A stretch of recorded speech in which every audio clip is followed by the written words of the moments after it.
Hello दोस्तों, इस video में हम बात करेंगे जो आज का आपका पेपर हुआ है पेपर 1 उसकी आंसर की के बारे में। आज हम पूरा पेपर इसमें सॉल्व करेंगे और ये सेट सी है और इस सेट सी से जितने भी क्वेश्चंस हैं यानी 100 क्वेश्चन वो हम सॉल्व करेंगे। और आपके पास अगर कोई भी सेट है तो आप उस सेट से जो है आगे पीछे क्वेश्चन हो सकते हैं, उनको आप मैच कर लीजिए ताकि आपको भी क्लियर हो जाए कि आपका कितना मार्किंग हो रहा है। तो वीडियो के साथ बने रहिएगा, चैनल को सब्सक्राइब जरूर कर दीजिएगा। तो शुरू करते हैं। जो पेपर 1 है, पहला क्वेश्चन दिया है कि निजीकरण के लाभ हैं और पहले क्वेश्चन का आंसर जो हो जाएगा वो हो जाएगा डी, यानी आंसर डी। ये सभी सही, उपरोक्त सभी सही हो जाएंगे। और सेकेंड क्वेश्चन का आंसर हो जाएगा वो भी डी हो जाएगा, यानी कि उपरोक्त सभी, यानी कि राष्ट्रीय माध्यमिक शिक्षा अभियान का कार्य है उपरोक्त सभी हैं। अगला क्वेश्चन है, तीसरा नंबर प्रश्न देखते हैं। तीसरा नंबर प्रश्न दिया है कि माध्यमिक स्तर पर निःशक्तों के लिए समावेशी शिक्षा योजना का प्रारंभ कब हुआ। तो कब हुआ, तो ऑप्शन नंबर बी सन 2009-10 में हुआ। दोस्तों इसमें से बहुत सारे क्वेश्चन इजी नोट से आए थे, तो आपका आज का क्वेश्चन पेपर बहुत आसान था, बहुत अच्छा हुआ होगा, हम ये आशा करते हैं। तो आप कमेंट करके अवश्य बताइएगा कि आपको आपका क्वेश्चन पेपर आज का कैसा हुआ। तो अगला क्वेश्चन देखते हैं। 4 नंबर है कि परीक्षा सुधार के मुख्य उपाय हैं। तो ऑप्शन नंबर इसका डी सही हो जाएगा, उपरोक्त सभी हैं। अगला है कि वस्तुनिष्ठ प्रकार के परीक्षण के गुण हैं। तो इसमें भी उपरोक्त सभी, ऑप्शन नंबर डी राइट हो जाएगा। अगला क्वेश्चन है, 6 नंबर प्रश्न दिया है कि निबंधात्मक प्रकार के परीक्षण के दोष हैं। तो ये भी ऑप्शन नंबर डी उपरोक्त सभी राइट आंसर हो जाएगा। अगला क्वेश्चन है कि शिक्षा के स्तरीकरण को उन्नत बनाने की समस्या है कौन सी है। तो उपरोक्त सभी समस्याएं हैं, तो इसका भी ऑप्शन नंबर डी सही हो जाएगा। और नेक्स्ट क्वेश्चन है कि कोठारी आयोग के अनुसार शैक्षिक मानक के निर्धारण के आधार हैं। तो ऑप्शन नंबर डी उपरोक्त सभी, ये भी इसका राइट आंसर डी हो जाएगा। अगला क्वेश्चन है कि शैक्षिक मानक के मानक का तात्पर्य क्या है। तो इसका भी ऑप्शन जो हो जाए वो हो जाएगा उपरोक्त सभी, यानी कि डी ऑप्शन नंबर सही हो जाएगा। अगला क्वेश्चन है, क्वेश्चन नंबर 10 है, इंग्लिश हिंदी दोनों में दिया है। जो लोग इंग्लिश मीडियम से हैं वो भी इसको अच्छे से समझ सकते हैं, तो उसमें इंग्लिश में भी दिया है। अगला क्वेश्चन 10 है कि शैक्षिक स्तर में गिरावट का मुख्य कारण है। तो वो भी क्या है, उपरोक्त सभी हो जाएंगे, ऑप्शन नंबर डी इसका भी सही हो जाएगा, सभी इसके गिरावट के मुख्य कारण हैं। और अगला क्वेश्चन है कि 11 नंबर है कि 1960 में निजीकरण शब्द का प्रयोग सर्वप्रथम किसने किया था। तो वो किसने किया था, तो ऑप्शन नंबर इसका हो जाएगा बी, यानी कि Peter F Drucker. Peter F Drucker ने किया था, ऑप्शन नंबर बी इसका राइट आंसर हो जाएगा। अगला प्रश्न है, 12 नंबर प्रश्न दिया है कि राष्ट्रीय माध्यमिक शिक्षा अभियान के उद्देश्य क्या हैं। तो इसका भी ऑप्शन नंबर उपरोक्त सभी सही हो जाएगा। और नेक्स्ट क्वेश्चन है, 13 नंबर है कि राष्ट्रीय माध्यमिक शिक्षा अभियान कब प्रारंभ किया गया। तो सन 2009 में प्रारंभ किया, ऑप्शन नंबर 20 का राइट आंसर हो जाएगा। अगला क्वेश्चन है कि व्यावसायीकरण का मुख्य उद्देश्य है, यानी कि 14 नंबर प्रश्न है। तो इसका ऑप्शन नंबर जो है ए, यानी कि व्यावसायीकरण का मुख्य उद्देश्य लाभ होगा, इसका भी ऑप्शन नंबर ए सही हो जाएगा। और सार्वभौमिक शिक्षा का महत्व क्या है, तो किस स्तर पर है, तो प्राथमिक स्तर पर, ऑप्शन नंबर ए प्राथमिक स्तर सही हो जाएगा। और नेक्स्ट क्वेश्चन है, 16 नंबर प्रश्न दिया है कि मानव संसाधन मंत्रालय द्वारा तकनीकी शिक्षा गुणवत्ता का सुधार कार्यक्रम की शुरुआत कब की गई। तो सन 2002 में की गई थी, ऑप्शन नंबर इसका बी जो है सही हो जाएगा, सन 2002। अगला है कि सार्वभौमिकरण शिक्षा के अभिकरण हैं, तो कौन से हैं, तो उपरोक्त सभी हैं, option number D right answer हो जाएगा। अगला क्वेश्चन देखते हैं, क्वेश्चन नंबर है 18 क्वेश्चन नंबर है, इसका दिया है कि प्राथमिक शिक्षा के सार्वभौमिकता की अवस्था है। तो कौन सी, उपरोक्त सभी, ऑप्शन नंबर डी इसका राइट आंसर हो जाएगा। और अगला है कि सार्वभौमिकरण के मार्ग में मुख्य बाधाएं हैं, तो कौन सी हैं, तो इसका भी उपरोक्त सभी, जिनमें गरीबी, सामाजिक पिछड़ापन और निरक्षरता शामिल है। तो उपरोक्त सभी डी नंबर इसका भी सही हो जाएगा। अगला प्रश्न है, 20 नंबर है कि प्राथमिक शिक्षा का सार्वभौमिकता का अर्थ है, प्राथमिक शिक्षा का सार्वभौमिकता का अर्थ है। तो इसका भी क्या हो जाएगा, ऑप्शन नंबर डी, यानी कि 6 से 14 वर्ष के आयु वर्ग के लिए स्वतंत्र और अनिवार्य शिक्षा प्रदान करने के लिए ये सार्वभौमिकता का अर्थ हो जाएगा, डी नंबर इसका भी सही है। अगला क्वेश्चन 21 नंबर है कि भारत में मुक्त शिक्षा की शुरुआत सर्वप्रथम किस विश्वविद्यालय ने की। तो इसमें से कोई नहीं, यानी कि ऑप्शन नंबर डी इसका भी सही हो जाएगा, इनमें कोई भी ऑप्शन सही नहीं है। अगला है कि राष्ट्रीय प्रौढ़ शिक्षा कार्यक्रम प्रारंभ हुआ था। तो हमने ये क्वेश्चन करवाया था, आप लोगों ने अगर हमारे जो 7 मॉडल पेपर थे उसको देखा होगा तो बहुत सारे प्रश्न आपके इसमें से आए हुए हैं, जो कि इजी नोट से भी हमने पूरी करवा दी थी। तो इजी नोट से भी आपके बहुत सारे प्रश्न आए हैं, लगभग पूरा पेपर इजी नोट से ही 80-85% बना हुआ है। तो ये है, राष्ट्रीय प्रौढ़ शिक्षा कार्यक्रम का प्रारंभ हुआ था। तो ऑप्शन नंबर सी, यानी कि 2 अक्टूबर 1978, सी नंबर सही हो जाएगा। अगला है कि सन 1990 में प्राथमिक स्तर पर न्यूनतम अधिगम को तय करने के लिए बनाई गई समिति के अध्यक्ष कौन थे। तो वो ऑप्शन नंबर डी इनमें से कोई नहीं, ये 23 नंबर का ऑप्शन नंबर डी, इनमें से कोई नहीं थे, ये डी नंबर सही हो जाएगा। और अगला प्रश्न है 24 नंबर है कि नायक के मुख्य कार्य क्या है। तो नायक के ये क्वेश्चन जो 23 नंबर है इसके हो जाएगा professor Yashpal, option number A सही हो जाएगा। तो ये थोड़ा आप लोग सही कर लेना इसको। अगला है कि 24 नंबर प्रश्न दिया है कि नायक के मुख्य कार्य क्या है। तो नायक के मुख्य कार्य जो हैं सी नंबर सही हो जाएगा, ए और बी दोनों सही हैं। और अगला प्रश्न है कि एनसीईआरटी का कार्यालय कहाँ है। तो वो आप लोग कॉमन क्वेश्चन है, तो एनसीईआरटी का कार्यालय जो है नई दिल्ली में है। और इसके बाद 26 नंबर प्रश्न है कि एससीईआरटी का कार्यालय उत्तर प्रदेश में कहाँ है। तो उत्तर प्रदेश में वो कहाँ है, लखनऊ में है, ऑप्शन नंबर 20 का सही हो जाएगा। और अगला है कि अखिल भारतीय तकनीकी शिक्षा परिषद की स्थापना कब हुई थी। तो इसका ऑप्शन नंबर हो जाएगा 1945, option number B right answer हो जाएगा। अगला प्रश्न है कि इंदिरा गांधी राष्ट्रीय मुक्त विश्वविद्यालय की स्थापना कब हुई थी। तो हमने ये क्वेश्चन भी करवाया था, तो कब हुई थी, 1985 में हुई थी। अगला प्रश्न है कि राष्ट्रीय मुक्त विद्यालय शिक्षा संस्था की स्थापना कब हुई थी। तो सन 1988 में हुई थी, ऑप्शन नंबर 20 का राइट आंसर हो जाएगा। अगला प्रश्न है कि राष्ट्रीय साक्षरता मिशन की शुरुआत कब हुई। तो राष्ट्रीय साक्षरता मिशन की शुरुआत जो है 1988 में हुई, ऑप्शन नंबर सी इसका राइट आंसर हो जाएगा।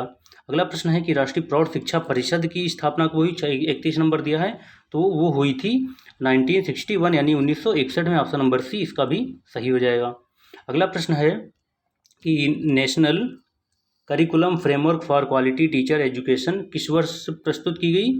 तो इसमें ऑप्शन नंबर जो है 2009 यानी कि 2009 में प्रस्तुत की गई थी। अगला प्रश्न देखते हैं कि गुणवत्ता में सुधार है तो शिक्षक शिक्षा के लिए आवश्यक है, तो क्या है, तो उपरोक्त सभी, ऑप्शन नंबर डी इसका राइट आंसर हो जाएगा।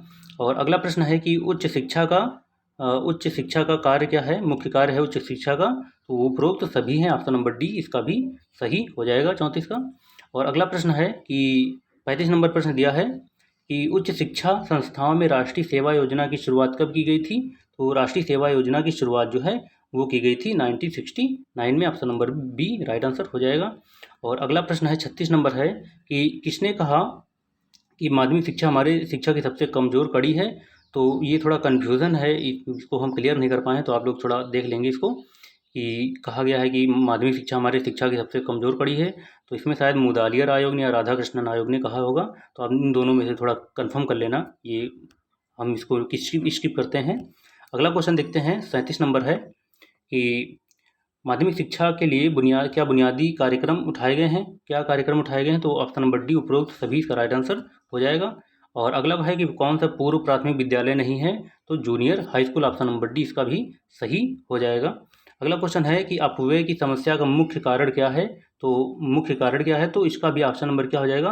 तो ए ज़्यादा सुटेबल लग रहा है, तो अगर यूनिवर्सिटी क्या मानती है, डी मानती है या ए मानती है, तो ए जो है ज़्यादातर चांस हैं। अब फिलहाल आप लोग इसको थोड़ा क्लियर कर लेना कि डी होगा या ए, और डी होगा तो उपरोक्त सभी हो जाएंगे, अगर ए होगा तो वो भी सही है। देखते हैं आप लोगों ने क्या कौन सा ऑप्शन लगाया है, आप लोग कमेंट करके बताइए कि कौन सा इसमें लगाया है। अगला है क्वेश्चन कि अपव्यय और अवरोधन की समस्या संबंधित है, तो किससे संबंधित है। तो प्राथमिक शिक्षा से संबंधित है, ऑप्शन नंबर ए प्राथमिक शिक्षा राइट आंसर हो जाएगा।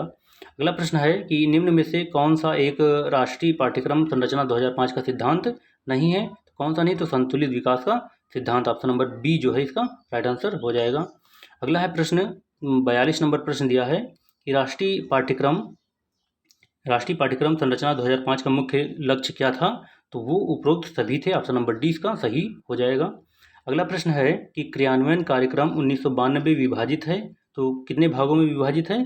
तो इसमें जो है ऑप्शन नंबर बी यानी कि 24 भागों में विभाजित है। और इसमें जो था 1992 में जो था वो 23 भाग थे, और फिर जो 1986 में क्या था, 1986 में 24 भाग थे। तो इसमें पूछा जा रहा है 1992 में, तो आप लोग इसको क्लियर कर लिया। 1992 में जो 23 भाग थे, तो इसमें ऑप्शन सी, बी या सी कोई भी हो सकता है, आप लोग दोनों को क्लियर कर लेना। जो 1986 में 24 थे, 1992 में 23 भाग थे, आप इसको अच्छे से देख लेना। तो आगे बढ़ते हैं कि नेक्स्ट है कि संशोधित शिक्षा नीति 1992 के अध्यक्ष कौन थे। तो अध्यक्ष थे Janardan Reddy, option number A Janardan Reddy सही हो जाएगा। अगला प्रश्न है कि किस आयोग ने सर्वप्रथम प्राथमिक शिक्षा प्राथमिक शिक्षा का विकेंद्रीकरण किया? तो किसने किया? तो कोठारी आयोग ने किया था। Option number A right answer हो जाएगा।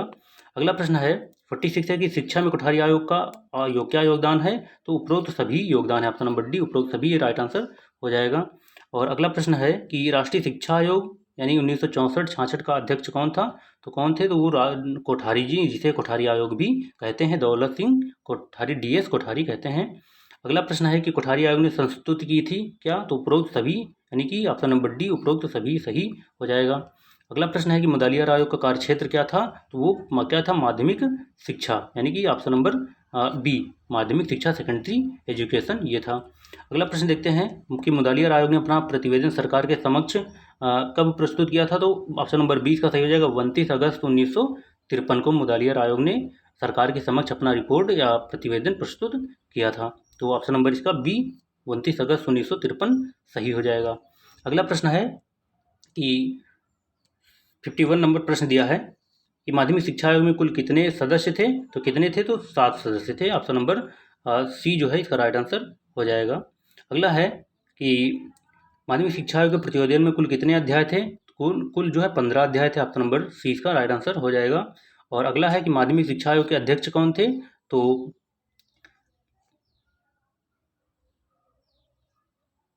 माध्यमिक शिक्षा आयोग के जो अध्यक्ष थे वो थे मुदालियर, यानी कि ऑप्शन नंबर 20 का राइट आंसर हो जाएगा, मुदालियर थे।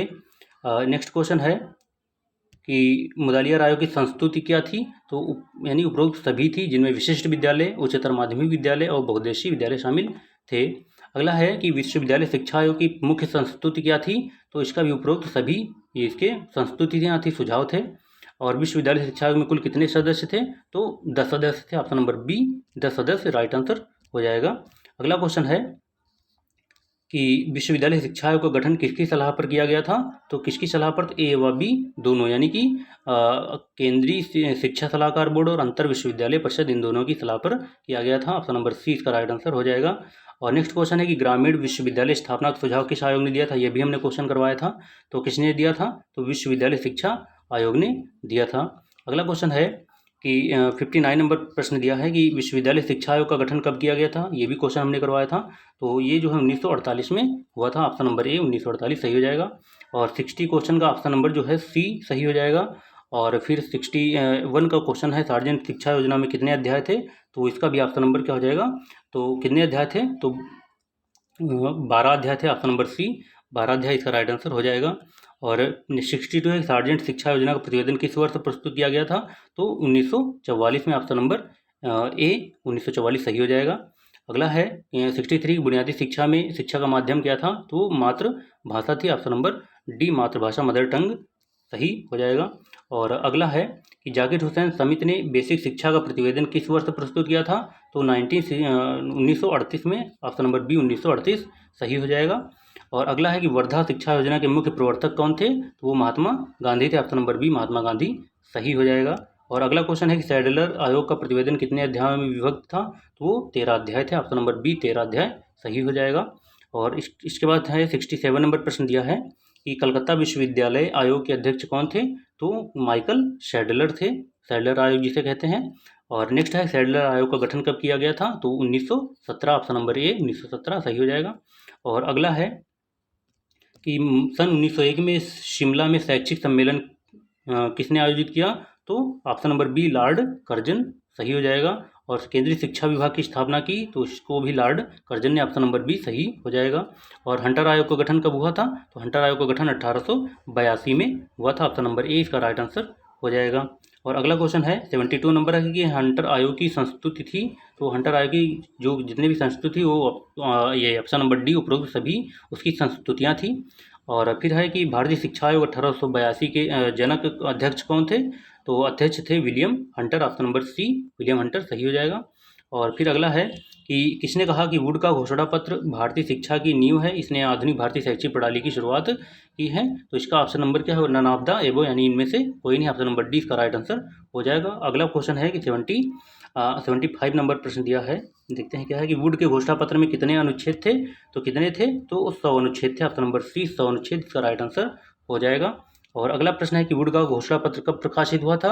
तो वो इसमें ऑप्शन नंबर बी 1854 दिया है, लेकिन 1854 होना चाहिए। 1854, तो यानी कि इसमें से कोई भी ऑप्शन सही नहीं है, तो आप लोग इस पर थोड़ा आपत्ति दर्ज कीजिएगा। इसमें ऑप्शन नंबर बी 1854 होगा, यहाँ 1954 दिया है, तो ये थोड़ा गलत है क्वेश्चन। अगला प्रश्न है कि किसने कहा वुड का घोषणा पत्र भारतीय शिक्षा के इतिहास में एक मताधिकार पत्र है? तो इसका ऑप्शन नंबर हो जाएगा Lord Macaulay, option number A सही हो जाएगा। अगला प्रश्न दिया है कि निम्न निस्यंदन का सिद्धांत विशेष रूप से संबंधित था किससे? तो ये हायर लेवल से था, ऑप्शन नंबर बी उच्च वर्ग सही हो जाएगा। और इसके बाद है किसने एडम्स के प्रतिवेदन को एक मिथक कहा? तो ये थोड़ा आप लोग देख लेंगे, ये क्लियर नहीं हो पाया है। तो अगला क्वेश्चन है कि ब्रिटिशकालीन शिक्षा की अवधि क्या थी? तो वो 1700 से 1947 थी ब्रिटिशकालीन शिक्षा की अवधि, 1700 से 1947 तक ये उसकी अवधि थी। तो आप लोग इसको अच्छे से समझ लेना। अगला है कि इसको चेक कर लेना, बिस्मिल्लाह रस्म की वास्तविक उम्र क्या थी? तो वो थी बी, यानी कि 4 वर्ष 4 माह 4 दिन, ये भी हमने क्वेश्चन करवाया था। और अगला क्वेश्चन है 82 नंबर है कि मध्यकालीन शिक्षा को शैक्षिक विकास के दृष्टिकोण से क्या कहा जाता था? तो क्या कहा जाता था? अंधकार युग, डार्क एरा कहा जाता था। बहुत से लोगों ने बी लगाया होगा विकासशील युग, लेकिन यहाँ सी सही होगा, अंधकार युग डार्क एरा कहा जाता था। और अगला है 83 नंबर क्वेश्चन दिया है कि मध्यकाल में उच्च शिक्षा का माध्यम क्या था? तो अरबी और फारसी था, ऑप्शन नंबर सी अरबी फारसी सही हो जाएगा। और अगला है मध्यकालीन शिक्षा में शिक्षक को किस नाम से जाना जाता था? तो किस नाम से जाना जाता था? तो उस्ताद के नाम से जाना जाता था, ऑप्शन नंबर ए इसका सही हो जाएगा। और अगला प्रश्न है कि मकतब और मदरसा मध्यकालीन शिक्षा के केंद्र थे, किस कौन सी शिक्षा? तो इसका ऑप्शन नंबर हो जाएगा उपरोक्त सभी, जिनमें से प्राथमिक और उच्च, यानी कि ये पूरा क्वेश्चन ही एक अजीब तरीके से पूछा गया। यहाँ भी प्राथमिक शिक्षा उच्च शिक्षा और सी भी दे दिया गया प्राथमिक उच्च शिक्षा, तो यहाँ उपरोक्त सभी देना चाहिए, तो ऑप्शन नंबर डी उपरोक्त सभी सही हो जाएंगे। तो यानी ये भी सही है और ये भी सही है, तो आप सी या डी कोई भी ऑप्शन लगाइए, सही माना ही जाएगा।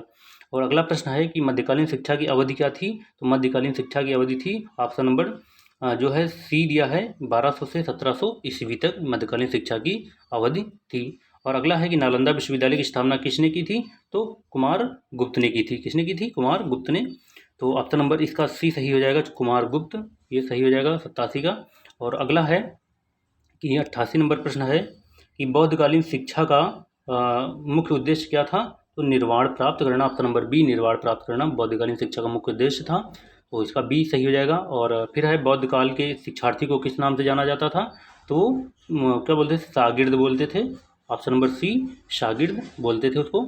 और नेक्स्ट है कि मठ एवं बौद्ध विहार बौद्ध शिक्षा के केंद्र थे, तो किस किस शिक्षा के? तो वो उच्च शिक्षा के, ये ऑप्शन नंबर इसका बी सही हो जाएगा। अगला है क्वेश्चन कि प्रव्रज्जा संस्कार किससे संबंधित था? तो प्रव्रज्जा संस्कार जो है वो बी ने, यानी कि बौद्ध काल से संबंधित था। और अगला है कि बौद्ध काल में शिक्षा का माध्यम क्या था? तो बौद्ध काल में शिक्षा का माध्यम जो था वो क्या था? तो ऑप्शन नंबर बी, यानी कि पाली भाषा में शिक्षा होती थी। और अगला क्वेश्चन है कि वैदिक बौद्धकालीन शिक्षा की अवधि क्या है? तो बौद्धकालीन शिक्षा की अवधि जो है वो है 400 ईसा पूर्व से 1000 ईसा पूर्व, ये सही है, ऑप्शन नंबर बी। अगला है कि वैदिक काल में समावर्तन उपदेश कब दिया जाता था? तो समावर्तन उपदेश जो है वो गुरुकुल में प्रवेश के समय और विद्या की समाप्ति पर, ऑप्शन नंबर सी सही हो जाएगा। और फिर अगला है कि 95 नंबर है कि प्राचीन शिक्षा का केंद्र तक्षशिला कहाँ है? तो वो पाकिस्तान में है। कहाँ है? पाकिस्तान में है। और फिर है कि वैदिक कालीन शिक्षा का पाठ्यक्रम क्या था? तो ऑप्शन नंबर इसका सी परा एवं अपरा विद्या दोनों। और फिर है कि वैदिक कालीन शिक्षा का मुख्य उद्देश्य क्या था? तो आध्यात्मिक विकास था। और फिर अगला है कि उपनयन संस्कार किससे संबंधित था? तो उपनयन संस्कार गुरुकुल में प्रवेश के समय से संबंधित था, ऑप्शन नंबर सी इसका भी सही हो जाएगा। और 99 वैदिक काल में शिक्षा का माध्यम क्या था? तो संस्कृत था, ऑप्शन नंबर बी। और वैदिक कालीन शिक्षा की अवधि क्या थी? तो इसका भी ऑप्शन नंबर बी, 100 नंबर का प्रश्न का ऑप्शन नंबर बी सही हो जाएगा। तो दोस्तों आज जो है आपके पूरे पेपर्स कंप्लीट हो गए हैं, तो इसलिए आप लोग आपको रुकना नहीं है। तो आप लोग जो है अपना जो टीचर्स का एग्ज़ाम होने वाले हैं टीचर्स के, यानी कि टेट और सुपर टेट और सीटेट वगैरह, आप इनकी तैयारी करते रहिए। तो लगातार हमारे साथ बने रहिए, आपको बहुत अच्छे से आपको तैयारी करवाई जाएगी। फिर मिलते हैं, तब तक लिए धन्यवाद।